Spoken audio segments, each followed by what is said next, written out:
Hey y'all, Biohack here. It is finally time to do the Quintus the Triumphant showcase.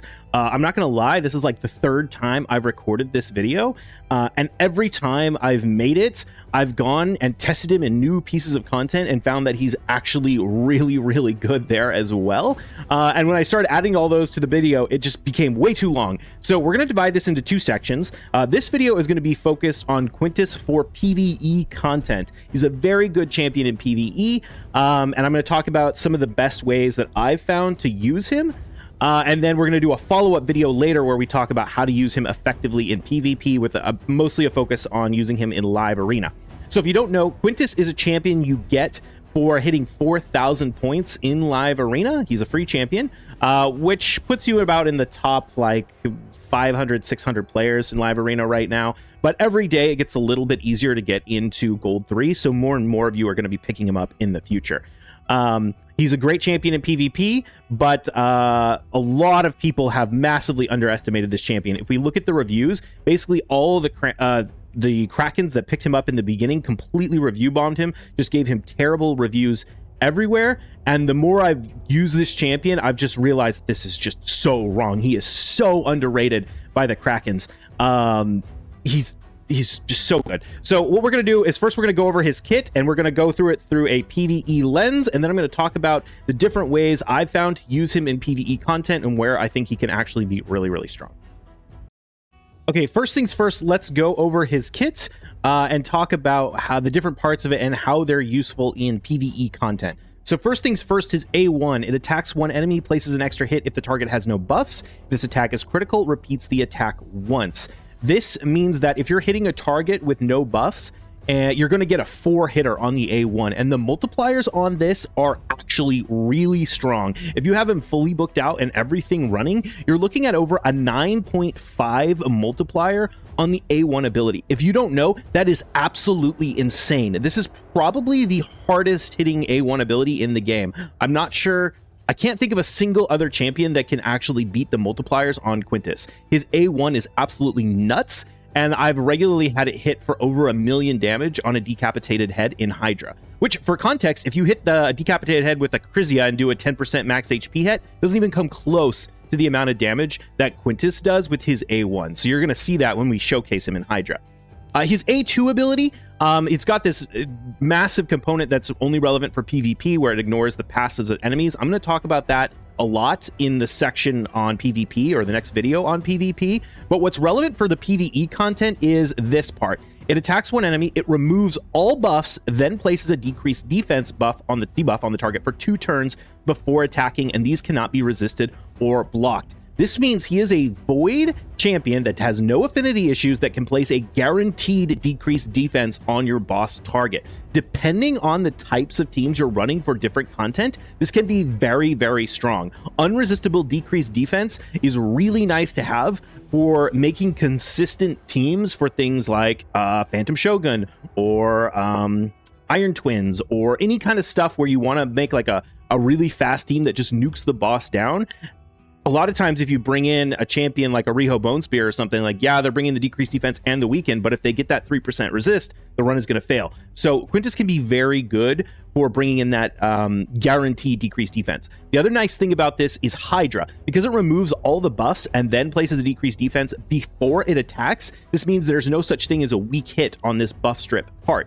So he can come in and he can buff strip the Head of Wrath, even if it's sitting there under you know, a poison cloud buff or something like that. It can be really nice as like a backup buff strip for Hydra, and it brings you the decreased defense, which isn't bad to have as well. So if you know, for example, you get a weak hit on your block buffs champion, and then the Head of Wrath gets his increased attack, or maybe, you know, you fail to put a decreased defense on one of the heads, and you know it's the one that devoured your champion, you want to bring it in and like help your other teammates do more damage, absolutely can be really strong. His A3 ability is okay in PvE. The problem with this ability mostly is that the damage multipliers are pretty low. However, it does bring an increased attack buff and a 30% increase attack buff for 3 turns on this champion, which is pretty nice. Oh, and both the A2 and the A3 reset each other if they ever kill an enemy, which mostly isn't that relevant for PvE content, but it's still, you know, nice to have. This ability is nice to get the increased attack if you don't have it anywhere else in your team. It also means that if you wanted to, you could build him as a mischief tank because he is putting up several buffs on himself. Especially increased crit damage is a fairly rare buff to be bringing on other champions in your team. So you could build him tanky and make him a mischief tank. And he's still going to do really good damage in Hydra because the main way, well, I shouldn't say the main way, but one of the main ways he does insane damage in Hydra is this passive ability.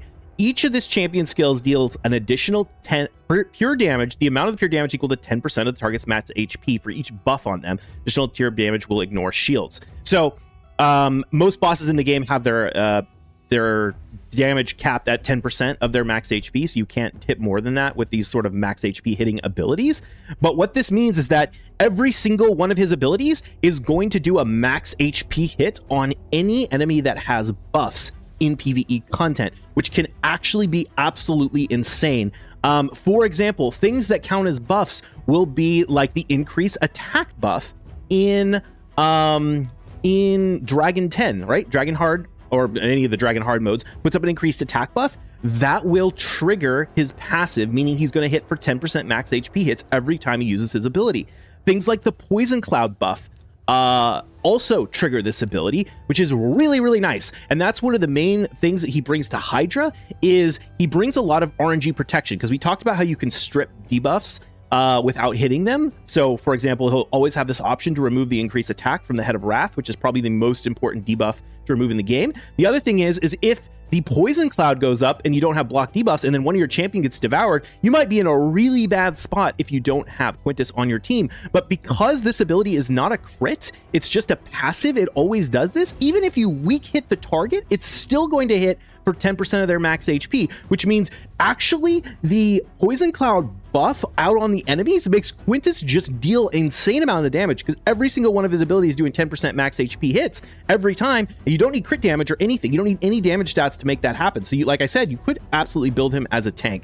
And then there's another boss in the game that also, well, actually there's two bosses in the game. One I'm not going to show in this video, which is Clan Boss, just because I didn't want to rebuild my Clan Boss teams to do it. But another boss in the game that puts up a buff is the Dark Fae. She puts up the Perfect Veil buff on herself at the beginning of the round, and this means that Quintus hits her for 10% for max HP every time he attacks. So I'm going to show you teams for all of those different parts of the game, and let you decide for yourself whether you think this champion is as good as I think he is. But I am extremely impressed. So next thing we're going to do is jump into his build, and then I'll start showing you the PvE teams.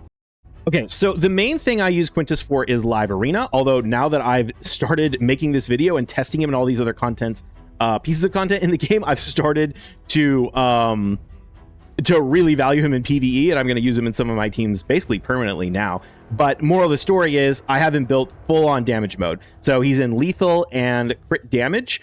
He's built pretty high speed, 258 base, and if we check things like Dragon's Lair, it's going to be 260. If we check Hydra, 272. We've got more crit damage because I've got a lot of area bonuses. But these are his base stats. With the Savage and the Lethal, you notice he has very low survivability in this build because it's a PvP go first build, but it has worked pretty well in PvP content or PvE content. And like I said, if you want to, you can build him tanky and just rely on his passes to do most of the damage. If I was going to use him solely as a PvE champion, I'd probably build him in Relentless, because the more turns you take, the more max HP hits you get. And it doesn't matter. It's not like a Royal Guard or something where you're relying, or a Newt where you're relying on one specific ability. All of his abilities are doing the max HP hit. So I think he'd be great in PvE in a Relentless set. And then, just build him however you want. More damage or more defense depending on what you need. That's the build. In terms of the masteries, if I was going to run him exclusively in Hydra, I'd probably want to add deterrence to this because I run him with a Shamail team. But this is the setup we have. Let me move my camera over here. We've got Helm Smasher, we've got generic sort of nuker masteries, and then we've just got a little bit of the defense tree. He doesn't need accuracy or anything because his decreased defense and buff strip are unresistible. So that's the setup that we have. And I think that's pretty much it. The reaction accessories are really nice, or the revenge accessories rather. I have a couple of these on them. This is just because these are the best ones I had on my kit, but they're really nice for Hydra. All right, let's go ahead and start showing some of the PvE content. All right, so after I talked about how I thought he might be useful in Dragon hard, I never actually brought him in and tried to use him there because I kind of already had teams sorted. But I decided to do it just for, I don't know, entertainment, right? Just to see how it works, see if what I'm talking about is correct. And what I discovered is that the Scorch ability of Hellraiser, the dragon boss, counts as a buff, which means Quintus hits for the max HP damage whenever it goes up and does that big charge attack ability. And I was actually able to solo the dragon with, or not solo, but duo the dragon with Quintus and Sulfurion on the team. So I'm going to start this run. Oh, I was going to show you the presets. I forgot. Basically, the only thing I did on the preset was turn off Quintus's A2 on the boss, although the first time I didn't do that and it did work fine. I guess we'll just talk about some of his hits as we go through real quick here, just so you can see. He put up his increased attack. He hit him for, what, 124k, which is, I don't know, is that decent? I don't really know what like nukers normally hit for in hard 10 in Dragon. But anyway, we're just going through these fights. You know, he's helping clear the waves. Really, Sulfurion is going to carry us through the waves. Sulfurion can almost solo this boss. He probably could if he had a 6-star blessing. So I'm not trying to make this like, oh, you know, Quintus is, you know, the amazing champion for this fight. Sulfurion is definitely the one doing all the work. But I think it's pretty cool. So I'm going to go ahead and skip ahead into the boss, and we'll start back up when we get there. All right, so we just got to the boss. I'm going to go ahead and click auto in just a second here. I've only run this like once, so I have no idea if this is consistent or anything like that, but I think it's just a fun little showcase. So let's go ahead and click and see how it goes. First turn. Oh, I should have opened actually with his decreased attack. Oh, well, it's fine. But there you go. Look at that. See, he just counterattacked with the increased attack. Look at how much he's chunking the boss for because of that passive right there. And then it goes up. Look. Oh, well, this we already procced it off. He's going to smack super hard. Yeah, okay, he pops him out. But even if he didn't have the increased attack right there, he would still actually be hitting for the passive damage because of this blue buff. And this blue buff actually counts. Oh, is he going to be able to go? Oh, no. Feels bad. All right, still fine. We'll let Sulfurion carry us through. Come on, Sulfurion, don't die. Don't die. Okay, there we go. Is it going to go up in the charge? Look, okay. It's going to go up in the charge. Watch. Quintus is going to hit. Boom! We got the 200, or was that a 900k proc off of that? There we go. We got the attack. And we're basically GG, right? Boom. Oh yeah, that was the 900k was the Quintus, the 285 was the Sulfurion. So there you go. I mean, Sulfurion did you know, 6.8 million. Quintus did almost 7. Crazy. Like he's actually there. Like there they go. They solo the boss. He does pretty, or duo the boss. He does pretty good damage on this boss. If you need someone there to get those max HP hits because of the boss's increased attack, or if you need someone there to break people out of the Scorch, Quintus can do that job. So I don't know. I was pretty impressed. I thought that was fun. All right, y'all, we have one more place that we want to show off Quintus. Originally, I was kind of just thinking this was a meme, but I actually just unlocked Dark Fae Floor 100 today and tried this for the first time and made my fastest ever Dark Fae team thanks to Quintus. So the thing about Dark Fae is at the beginning of the round, she puts up a 3-turn perfect veil on herself, so that when she summons the team, you can't target her. But that perfect veil buff will enable the Quintus passive to hit her for 10% max HP hits every time he takes a turn, which lets him just absolutely rip through the boss. So the team we're running here is Razelvarg, Deacon, Double Newt, Quintus. And we do have some presets that we want to set up. So the way we have this set up is we want Razelvarg basically to open with his A3 and save his A2 for the second wave right here. We don't want him to use his A3 because we want to save that to kill the team on the opener of the boss. For Deacon, we just have him doing his thing on wave 1. On wave 2, we save his abilities so that we can use them on the beginning of the boss. Newt, we're saving the A3. Actually, yes. So we're saving the A3 on this Newt. Or sorry, yeah, we're saving the A3 on both Newts for the whole fight. We're just using them on the boss. There's no real reason to use them on the waves. We're opening with his A2 on wave 1, and then this Newt is keeping the A2 off so he can use it on the second wave, just help with the clear speed a little bit. And then with the Quintus, we're saving his A3 here because the Deacon is putting the decreased defense and Razzlevarg's using his A3. So we're going to clear wave 1 very quickly. We want him to use his A3 on wave 2 with the help with the wave clear. The main thing that we really have to do is make sure that we turn off the strip away on the boss, because we don't want him to remove that buff, because that's what's going to enable his passive. So that's what the team looks like. This is what the presets are. And then let's go ahead and queue up the run. I do think I have a reaction accessory on my Deacon. I actually need to take that off because sometimes Razzlevarg fails to crit and kill him. So now that I'm not using Deacon in PvP anymore, I need to fix that. But anyway, here we go. We're on wave 1. You can see we cleared the first wave in about less than 10 seconds. And now we're on to wave 2. And we're going to, again, start coming in here. Quintus is going to do his A3, which should help us clear these waves out. Perfect. So we're 23 seconds and we're on to the boss. And now they're going to do their thing. So hopefully Razzlevarg comes in here, one-shots everyone. We wasted the Blessed Bash on the Newt because we didn't kill it. But there we go. We killed the Quintus again. And come on. Oh, we're procking the Relentless. Here we go.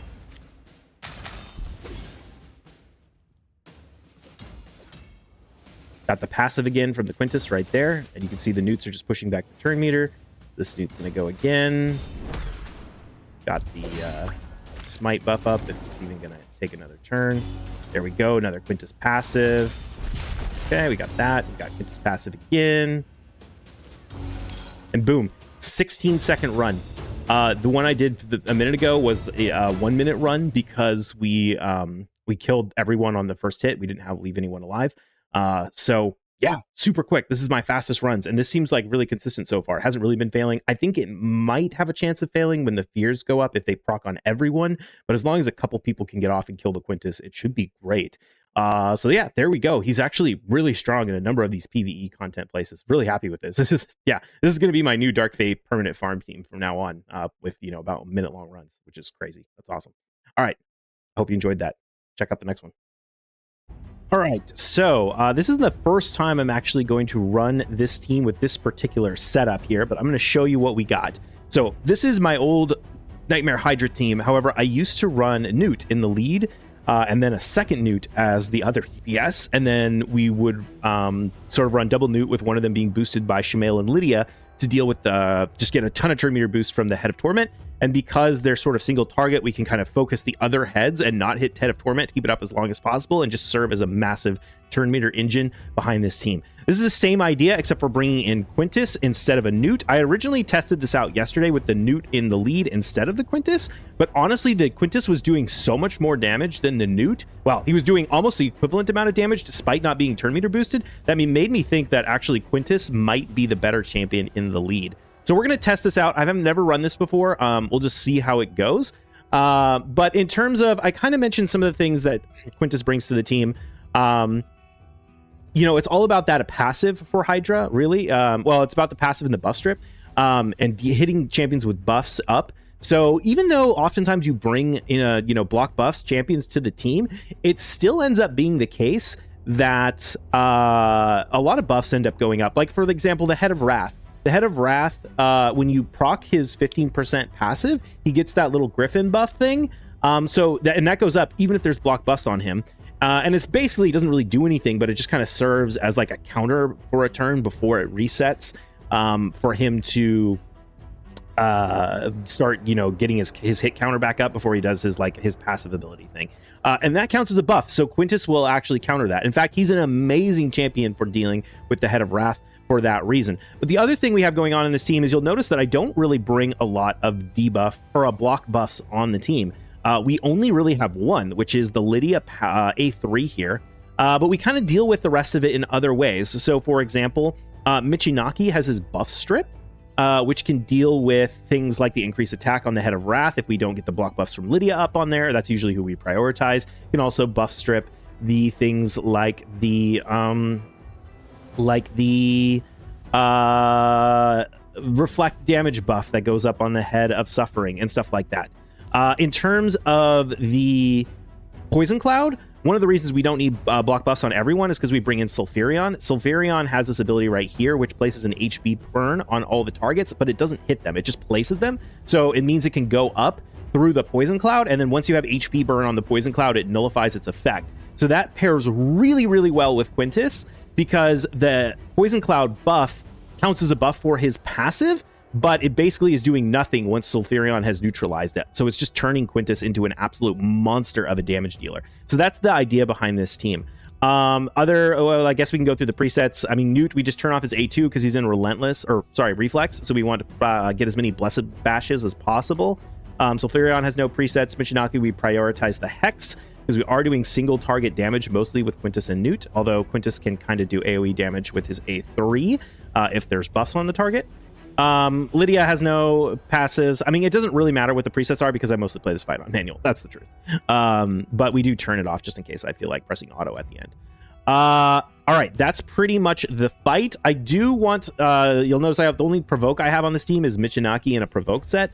So I'm going to have to run it a few times and start it a few times to actually get a run going. So I'm going to cut and jump back in once we've landed provoke on the first turn, just so that we can put the block buffs up on the Head of Wrath, which can be kind of annoying if it doesn't go up on the first turn. So I'll be back in just a second. Okay, so we just had our champions take their turns. We had Lydia put up the decreased defense and everything. We got the Hex from Michinaki, and we landed the provoke on the Head of Decay, so that we could land this block debuffs and not have to worry about Head of Wrath.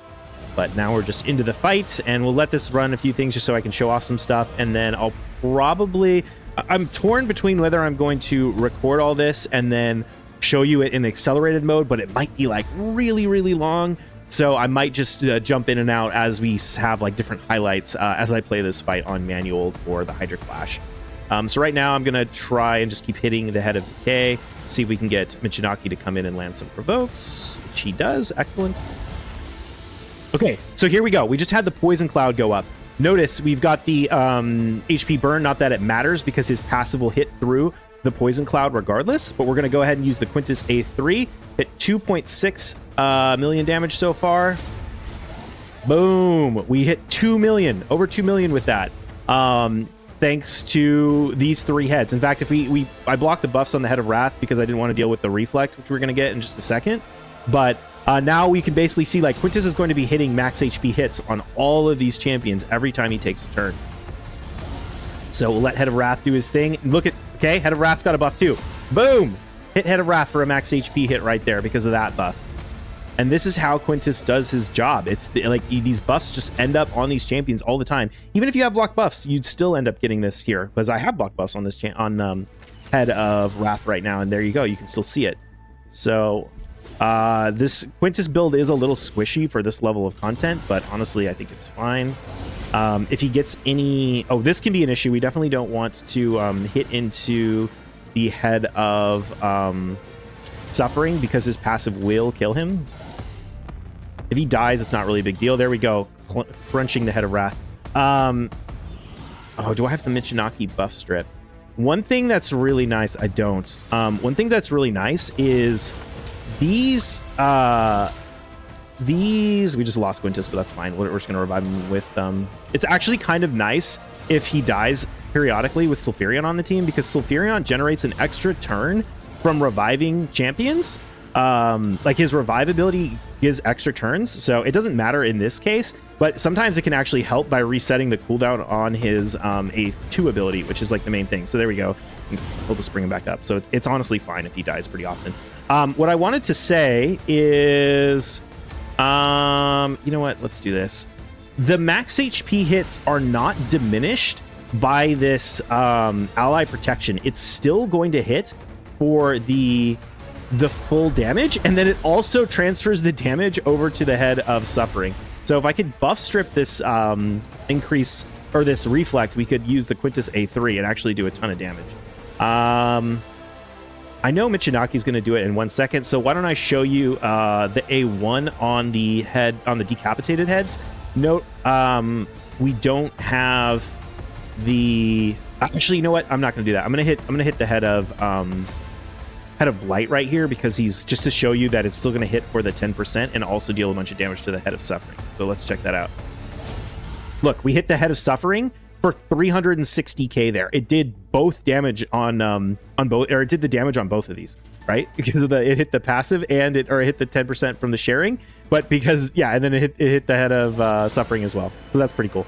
All right, and I think because there's 2 buffs on the target, like it's 10% HP for each buff, which normally always is just 10% HP, but technically it's a 20% HP hit. It's just being mitigated down to 10% thanks to the passive of the boss that won't let you hit it that hard.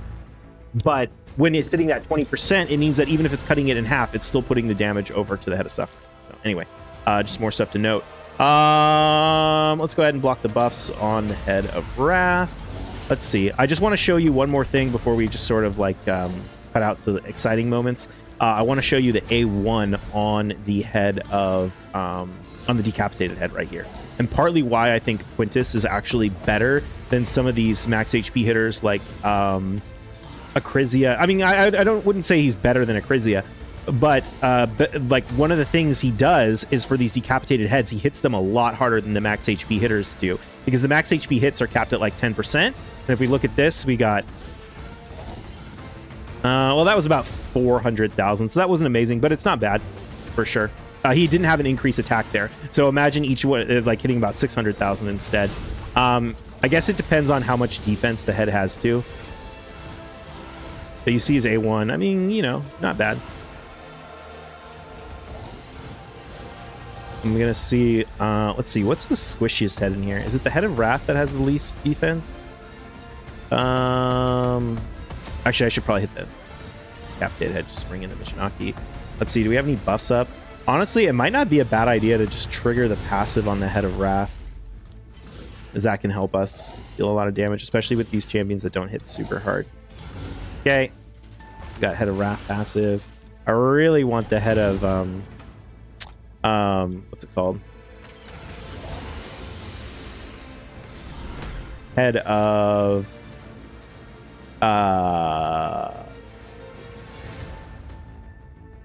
the Fear Head, or that one's called Head of Torment. Okay, one of the issues with using his A3 is it will turn him into a target for the Head of Mischief.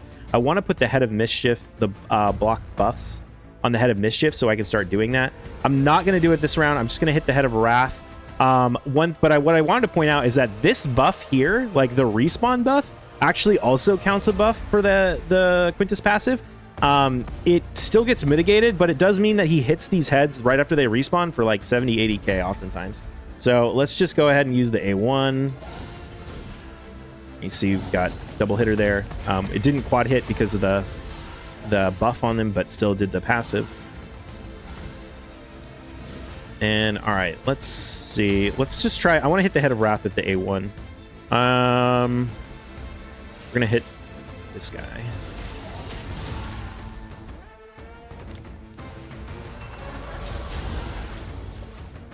The other thing is, okay, we've got Hex on everyone. Let's see how this goes.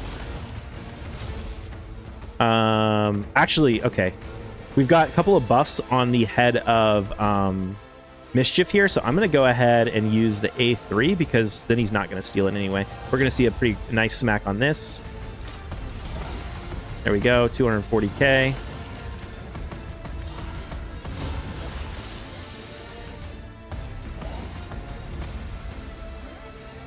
Let's see, one more time. We just want to get to this A1. Now we have his increased attack. Okay, we buff stripped. We're going to put the block buffs up here, so that we can keep using Quintus's A3. We get him to take his turn. Here.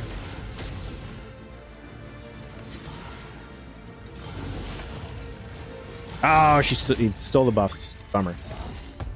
Yeah, that's one of the problems if you don't build him resistance. But it's fine. I mean, we'll see how hard he hits with and without the buffs. Shmael, no! Oh, I wish they would do something about these Shmael animations. Remember when they sped up his A2 and it's like, no, his A1 is what needs the speed up, man. All right. Actually, I should have gone over here for the brimstone. Okay, can we get an A1 on Quintus? Come on, Quintus. All right, here we go. Let's see how hard it hits on the Head of Wrath. There we go. Look at that. We just did a quad hit. Each one was 150 to 200k. Yeah, so I think it was the problem was that the head we hit earlier had a lot more defense. He had no increase attack right there, and we still hit like 800,000 on the decapitated head. Absolutely wild. And of course, it's single target, so you know we're not getting we're getting like the max benefit of the smites. I kind of want to do that again now. Actually, we can hit which head was this? The head of suffering or the head of blight?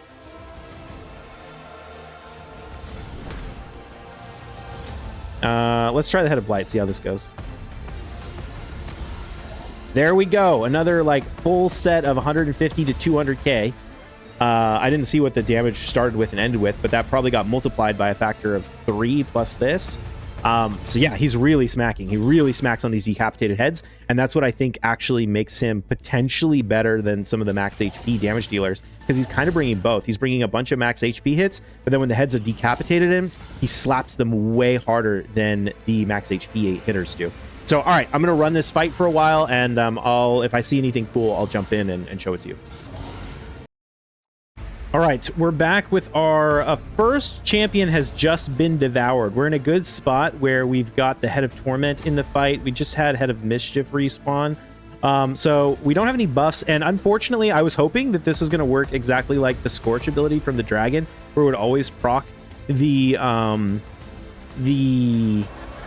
passive, but I don't think it works like that. That being said, he's still incredibly good at pushing people out of being devoured. So we're just going to come in and hit with the A1 and see how much damage we do. So we did like what, 250k, something like that. If this head takes a turn, it's going to put up the head or the poison cloud buff as well, so we're kind of hoping for that. Don't have hex on this guy. You'll notice that the damage is already up significantly. Like the damage per turn, per boss turn, we're already up over 1 mil per turn, and that's because actually, you know what, I'm gonna block buffs over here. That's because the Head of Torment is just absolutely pumping out the damage. Okay, so we've got our head out. Let's see, what do I want to do here? I do want to show you what happens when Poison Cloud goes up on everyone, so let's let that run for a second. Oh, I probably should. No, I want to save his increased attack. Okay, so we got the Poison Cloud up on everyone. Watch what's going to happen. This is going to be absolutely wild. We're just going to chunk through everyone. I'm going to go ahead and use this here because all the other heads are going to die super quick. We'll just keep proccing this. See if we can watch his A3, see how much it's going to hit for this time.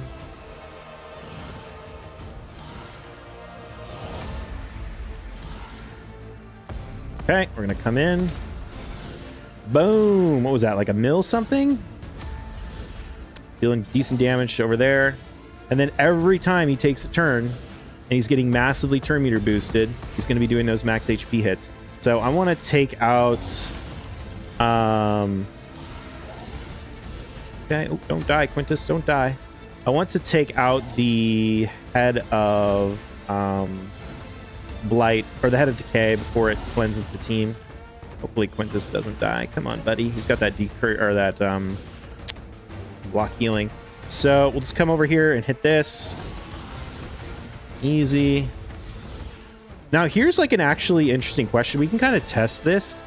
Like, yes, he's going to be getting the passive thanks to the Poison Cloud, but I honestly think he might just hit harder than the passive does. Well, at least once we get the decreased attack or decreased defense and all that up.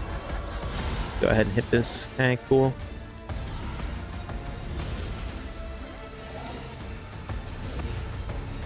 So let's test this. We're going to hit this head over here and see. Actually, I know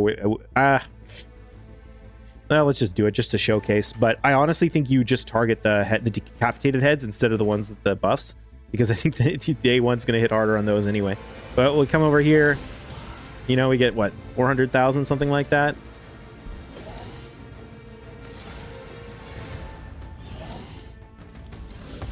see if we can get another turn. I really need Sulfurion to get a turn and get some healing out there, or we lose Quintus.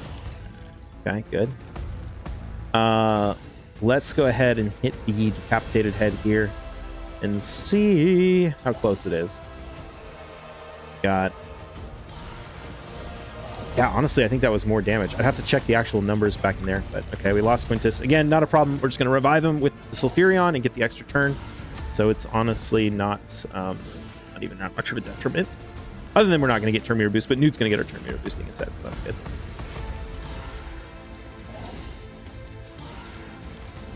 All right, let's do this.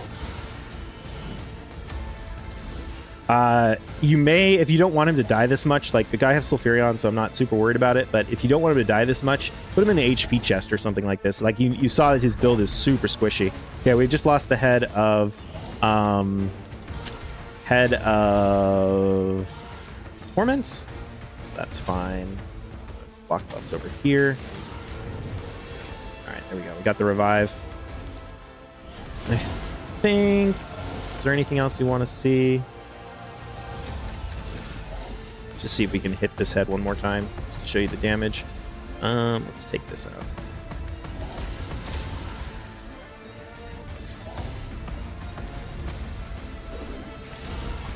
I wish I could like check the information screen and see how much damage they've done before so far, but no luck.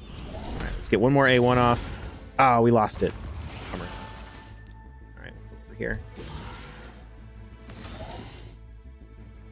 Okay, so we're at 4.26. Let's see what this turns out. We have no increase or decreased defense. So we did like 600-ish thousand. No, less than that, like 500,000. But still, 500,000 is not bad. That's more than a max HP hit. So, all right, cool. I'm gonna stop here and keep running. Okay, so this is going to be a very scary moment for us. I just hit the head of Wrath and failed to with Lydia, and her block buffs got resisted. I think it was just a 3% chance. But now we're going to see when we loop around the value that Quintus brings to dealing with these bad RNG situations. So what I want to do right now is I actually want to proc the passive of the Head of Wrath before it takes a turn, so I don't have to worry about the increased attack when he uses his passive. So we got that right there. And now we do run a risk of Quintus dying due to the reflect damage when he gets provoked. So let's see how this runs. This might not work as well as I hope it is, but we'll see what happens. I don't know why I'm hitting that head. Okay. If he does die, you'll see why Sulfurion... Well, actually, Sulfurion... No, Sulfurion shouldn't get provoked. Okay, well, he just straight up died. All right, that's fine. But you notice, okay, we have nothing to... Well, okay. This team is built too well, because I have Michinaki to come in here and also buff strip, so we kind of have a, you know... Ooh, do we even want to buff... No, we need to buff strip. We don't want to proc his passive. So we're going to revive. You'll get a chance to see how this buff also procs the passive. So I forgot what this one's called. This ability have a name? Rotten Ward? Yeah, the ward... Oh, we don't even have... Yeah, we can do this. Oh, no! Oh, shoot! Oh, wait, he didn't die. How did he not die right there? Weird. Okay, so we're going to buff strip. Boom. Nice. And now we're back in business. So that's what I'm saying about, like, this is a little annoying because hopefully Quintus is probably going to die real quick here. Although maybe Michinaki, or maybe we can get some healing.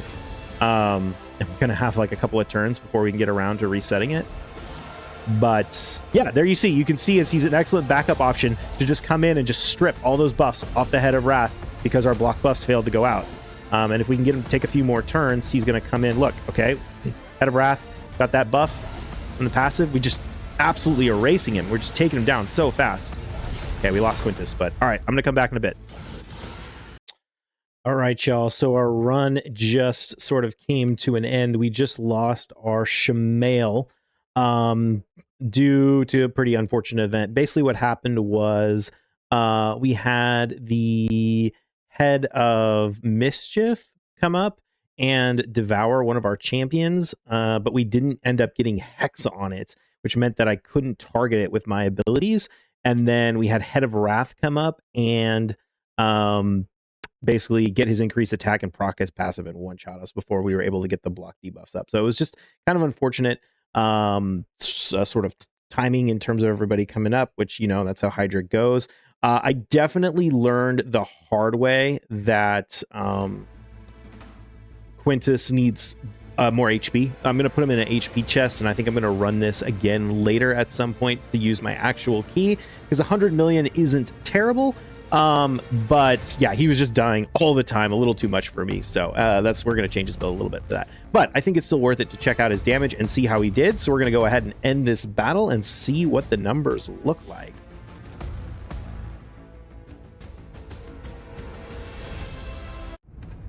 All right, there we go. We did 109.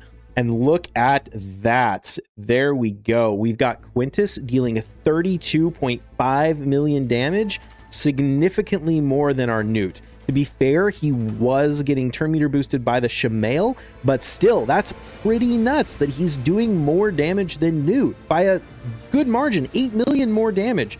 Of course, Michinaki is doing 19, but that's mostly from the Hex. Same thing with Lydia. She's also doing 12. Like, all of this is coming from the Hex. And most of that Hex damage is coming from Quintus, not from Newt, because Quintus, especially when he's smacking the dead heads with his A1, that's doing a lot more damage that's getting spread around than Newt is. So worth keeping in mind. And then Sulfurion's coming from his HP burn. So all in all, I mean, that's pretty impressive. 32 million damage. We only made it to 52 minutes in. So like I said, if I run this and I get better RNG and just don't have that bad luck happen, maybe play a little smarter, make sure I save my my Hex ability for when the Head of Mischief is about taken down. Again, that is one of the big limitations, the single target. But yeah, all in all, not bad. 32 million in Hydra. So I'm pretty happy with this guy. I'm not going to keep this run because I'm going to do another one later. But yeah, pretty cool. All right. I'll see you in the next one. Cheers. All right, so that is going to be it for the Quintus showcase. I hope you guys, thought this champion was as cool as I did.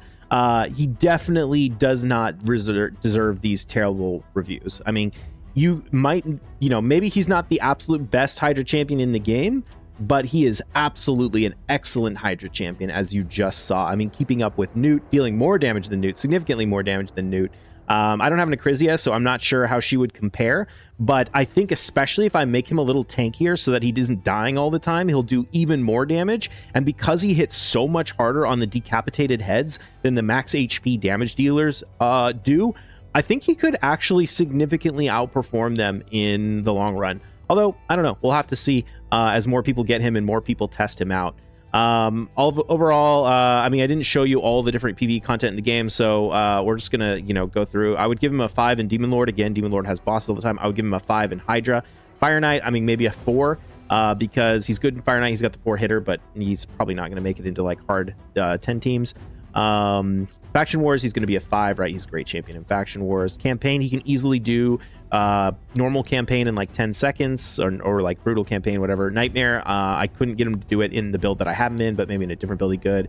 All the keeps, he's going to be a 5, right? He's going to have no problem with keeps, but let's be real, if you're at this point in the game, you don't care about the keeps. Ice Golem, I think he's mediocre. He's not really bringing anything to the team. Some wave clear, I guess. Dragon, we saw that he's very good because he can deal max HP hits thanks to the increased attack and the Scorch ability, so he'll do a lot of damage there. Minotaur, I mean, he's going to be a 5, sure, whatever. Minotaur. Spiders, he's really only good for his decreased defense, which guaranteed decreased defense is nice. So if you need that, he can definitely do that job. So I think he could be decent in Hydra or in Spider, but not like the top tier. Same kind of thing for Iron Twin, Sand Devil, and Phantom Shogun. If you're running a team that basically wants to kill the boss like super quick before it takes a turn, maybe with like a couple of Newts and a Kymar and a decreased defense or something like that, I think he can work. Because he's bringing in that decreased defense, but they don't have buffs on them, so he's not getting any value out of the passive. But that's going to be it for the Quintus Showcase. If you're interested in checking out the PvP version, make sure you subscribe to the channel. I will need to do a little bit of work just to polish that up. But I think he's also a very, very good champion in PvP, and I want to show you guys how to use him properly. All right, I'll see you in the next one. Cheers.